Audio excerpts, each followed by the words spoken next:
Vivencias. Adentrémonos a los hechos más relevantes en la historia de nuestro país, con los personajes, su genealogía, sus anécdotas. Vivencias con Paco Salvador.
El canal de noticias RTU está interesado en relevar los valores humanos en nuestro país.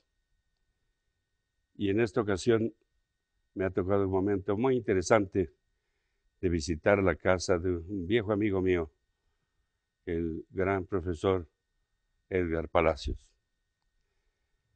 Pero antes de eso quisiera mencionar que en los próximos programas invito yo a los profesionales de mi país, a los artistas, a la gente que quisiera recordar lo que tiene el Ecuador, los valores humanos que posee Quito y sus provincias.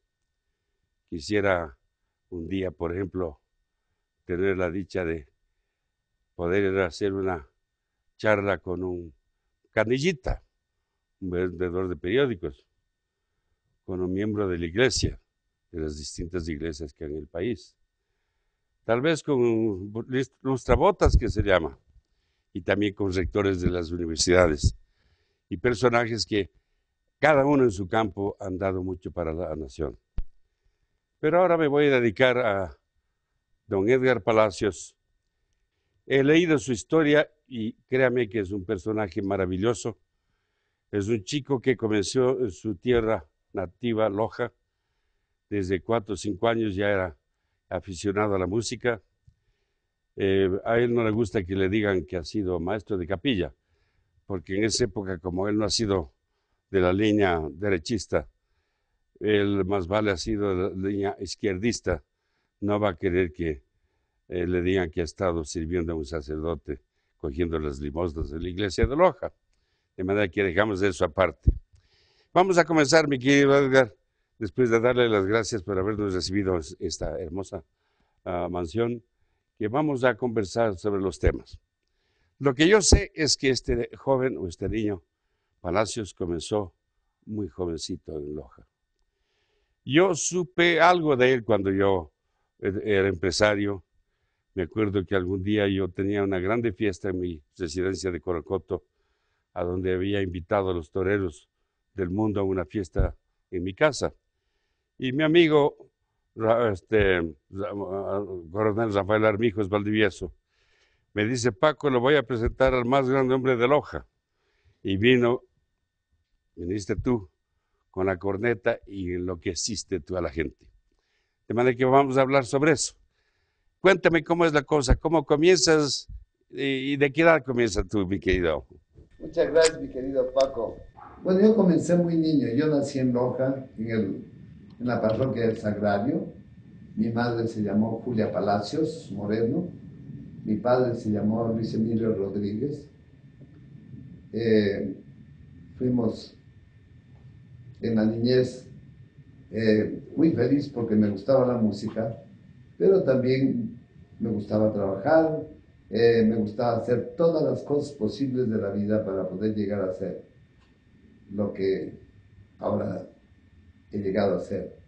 Comencé, yo una vez en esas vacaciones que siempre solíamos trabajar los muchachos, yo una vez fui campanillero del carro de la basura y me encontré una flauta traversa Y allí yo comencé la música. Bueno, antes seguía a las bandas de música por todos lados. Y bueno, esa era mi felicidad. Pero ahí comencé. Enseguida aprendí también a tocar la guitarra a los 6, 7 años más o menos. Y quise aprender la flauta traversa. Teníamos un amigo y pariente, Víctor Moreno Íñiguez, que me enseñó la flauta traversa. Después entré al Colegio Bernardo Valdivieso y tuve un roce maravilloso con Segundo Cuevaceli. Ahí, famoso Cuevaceli, ahí fui miembro del coro, alumno de él, pero cuando hubo la oportunidad, entré a la banda de guerra del colegio. En el Bernardo Valdivieso me hice cornetista de la banda de guerra. Ya a esa edad. A los 13 años, 12, 13 años. Y enseguida pedimos que venga un pariente nuestro también, Segundo Puertos Moreno, que para mí es el más grande pedagogo lojano del siglo XX, porque era un formador de músicos. Este maestro Moreno, que era, yo le decía el tío Segundo, formó la banda del colegio Bernardo Valdivieso con un aporte de instrumentos del municipio de Loja, cuando era alcalde Ignacio Burneo Arias. Y ahí yo me hice trompetista. Ya tú eres. Ahí comencé y la primera canción que toqué, que logré tocar, fue acompañado del Segundo Cuevaceli. Fue un bolero, Somos. Fue realmente un momento histórico para mí. Cuevaceli se sentía feliz de haberme acompañado y ahí comencé como músico de la banda del colegio y ya comencé como solista. Ahí formamos un conjunto, Los Delfines, con Estefan Valareso, Jorge Ochoa, Coco Valareso, Jorge Valareso, Angelito Jaramillo, el doctor Ochoa Valdivieso, Jorge Ochoa Valdivieso, y solistas. Fue un grupo muy popular, muy hermoso, que llenó la fiesta lojana. Pero yo quería hacer otra cosa, yo quería hacerme músico, porque ahí estaba aprendiendo, estaba tocando, pero no me hacía músico, el músico académico que yo quería ser. Entonces, como no había posibilidades, me matriculé en la Facultad de Ciencias de la Educación de la universidad hasta esperar tener una beca. De repente llegó Carlos Julio Arosemena a Loja. Me acuerdo que estaba con el embajador de los Estados Unidos. De repente me vio tocar y me llamó. Entonces dijo, ¿qué podemos hacer por usted? Yo le dije, yo quiero una beca. Le habló al embajador y después de 2 días ya me comunicaron de la embajada que tenía una beca de 6 meses para irme a Estados Unidos. Ahí mismo, Carlos Julio Arosemena habló para que me den una beca en Italia, en Perugia, pero era de 6 meses. Yo quería estudiar en serio. Entonces, de repente recibí una beca para ir a Rumanía por 5 años. Ese era el proceso de formación, ese la acepté.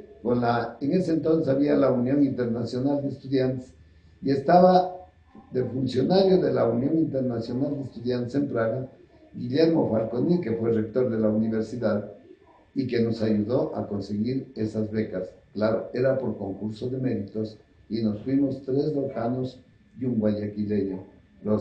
Yo me fui a estudiar música, el otro electrónica, en fin, ingeniería. Entonces me fui a estudiar en Rumanía. Yo estudié 5 años seriamente y regresé en 1967 ya formado de músico académico para poder trabajar en beneficio de mi país. Quiero aclararle que de la cuestión de la iglesia, yo nunca he sido derechista, nunca seré derechista, nunca he sido extremista, no, nunca he sido extremista de izquierda, he sido un hombre preparado socialmente, de acuerdo a mi criterio, el de mi abuelo, el de mis padres. Mi abuelo fue luchador con Eloy Alfaro, de esa época. Y lo de la iglesia es una cosa maravillosa porque yo tocaba los instrumentos de percusión en las misas de Navidad y ganaba 20 centavos por cada misa. Desde Navidad hasta Carnaval tocábamos todos los sábados y domingos y yo me ganaba 2 realitos, que era 1.20 más o menos por día, que era una fortuna para mí. Pero tengo mucho respeto a todos, me encanta en primer lugar el respeto y tengo un criterio social que lo aprendí en la educación que recibí también en Rumanía. Porque en Rumanía yo no estudié en Rumanía solo música, estudié el contexto social del comportamiento social de Rumanía, que fue una experiencia maravillosa, porque tampoco estudié marxismo-leninismo, porque no avanzaba a estudiar eso, sino que estudiaba música.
Bueno, antes de proponerte a ti esta entrevista, yo me dediqué a estudiar quién era el famoso músico Edgar Palacios.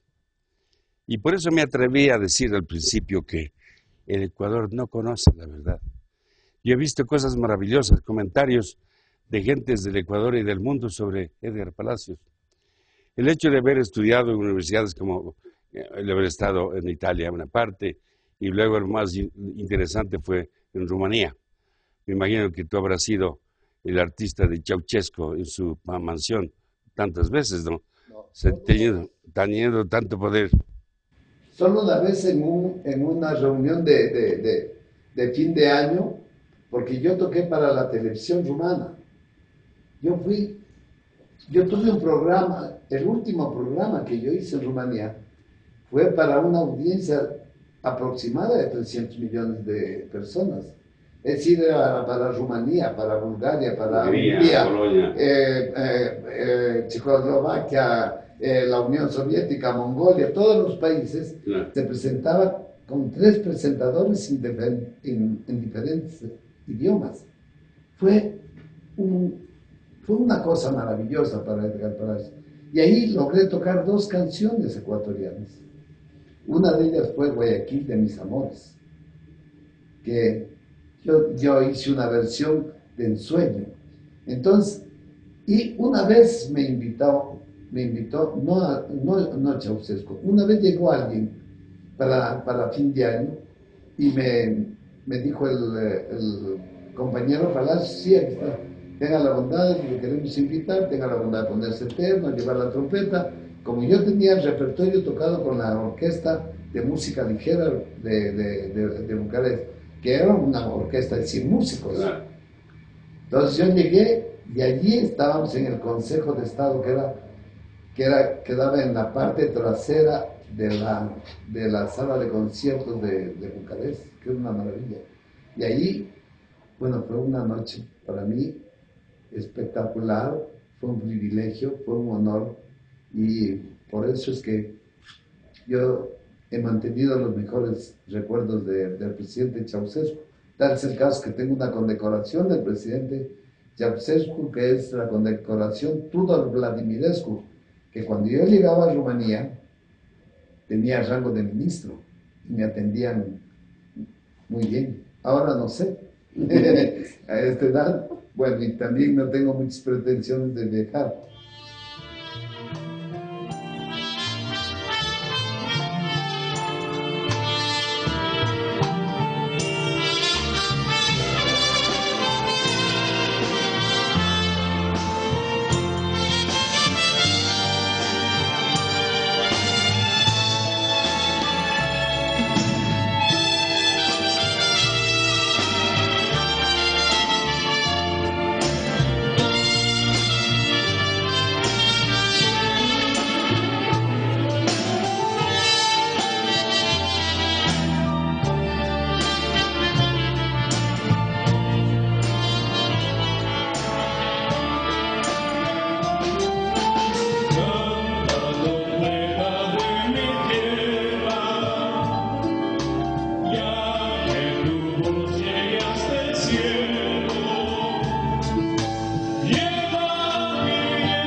En los textos que yo he leído, he visto que tú formaste muchas orquestas, muchos grupos, y creo que muchas bandas de música.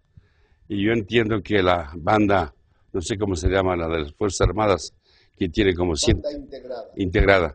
¿Cuántos músicos tiene? Bueno, nosotros llegamos a dirigir una orquesta, una banda militar con las Fuerzas Armadas de 520 músicos, que fue una maravilla y fue una de las presentaciones más gloriosas y después trágicas fue el 24 de mayo de 1982, Cuando muere. cuando murió cuando murió el presidente Roldós. Y me acuerdo que el presidente Roldós me encontró en la calle, yo vivía en la calle Río Coca y 6 de diciembre, y él pasaba al aeropuerto para irse, y se detuvo un momento y me dice, hermoso hermano, me dijo, nos vemos a las 5:30 en el consejo. Ya murió. Y no nos pudimos ver nunca más. Bueno, como digo, en estos textos que yo me he dedicado a investigar un poco la vida de mi amigo Edgar Palacios, vi que además tú tenías representaciones internacionales, la Casa de la Cultura y el famoso Benjamín Carrión. Creo que ellos aprovecharon muchísimo de tus conocimientos. Yo entiendo que te mandaron a la UNESCO y que luego la Casa de la Cultura se enriqueció de parte de tus estudios superiores para este campo musical que tú has escogido. De manera que, siendo tan importante Benjamín Carrión, que fue un político y un poeta y un diplomático tan importante, él pues haber sido designado por él para representar al país en otras naciones, yo creo que era un gran honor, que no todo el mundo lo tiene. Luego he visto que efectivamente... Pero ahí tengo yo una anécdota con Benjamín Carrión. Yo cuando llegué, Benjamín Carrión no sabía de mí, pero sí la conocía a mi madre. Ah, tú eres el hijo de Julita, qué hermoso, ¿verdad? Y bueno, ¿y qué puedo hacer? ¿No? Entonces, él me auspició para hacer conciertos y me dieron un piano para que esté trabajando, escribiendo música, haciendo. Y yo escribí en ese entonces un poco de música social, porque habían algunos poetas quiteños y ecuatorianos, pero recién de Quito, que escribían mucha poesía. Y yo me puse a escribir algunas cosas. Y de repente una noche tuve una cosa tan hermosa. A las 7 de la noche estaba abriendo la puerta y estaba escuchando lo que yo componía, Benjamín Carrión. Ese es el recuerdo más hermoso que tengo de él.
Se decía que los pianos llevaban en lomo de hombre o en lomo de mula, decían.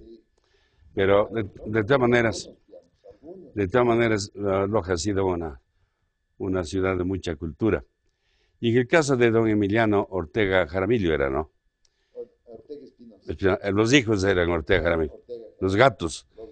Bueno, yo vi también un capítulo de que tú estás tocando con el don Emiliano, y una de esas canciones era Alma Lojana, o Orillas del Zamora. Emiliano Ortega también, me acuerdo que llegó un día a mi casa y me dijo, mi querido Edgar, he traído una poesía que he hecho para su mamá, y quiero que le ponga música.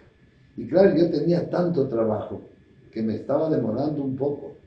De repente me reclamó él y me reclamó mi mamá también, y de todas maneras le pusimos, y yo sí quisiera que escucháramos un pedacito de este vals que hice, que se titula Cabecita Blanca, porque cuando escribió mi mamá este poema, ya tenía todo su pelo blanco, ¿no?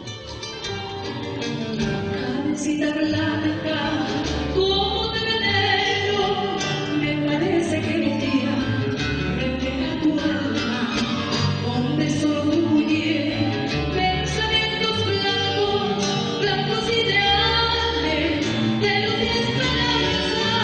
Cabecita blanca, como de veneno, allí se olvidaron las palomas altas de tus ilusiones, porque sea grande el hipócrita fruto de angulosas lágrimas. Cabecita blanca, como de veneno, al mirarte madre, tu cabeza me habla de todo lo puro, lo grande y bello, todo lo que sueño, todo lo que salva. Cabecita blanca, como de veneno, que siempre me alumbra la luz desesperada.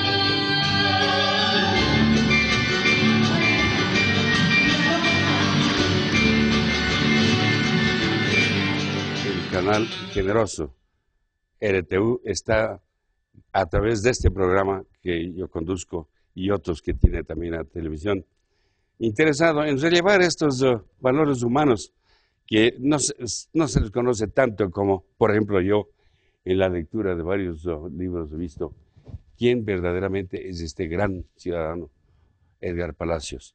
Es una persona que merece mis respetos, mi afecto, mi cariño. Terminaremos el programa y espero que esto le dividamos para 2 domingos. Vivencias. Adentrémonos a los hechos más relevantes en la historia de nuestro país, con los personajes, su genealogía, sus anécdotas. Vivencias.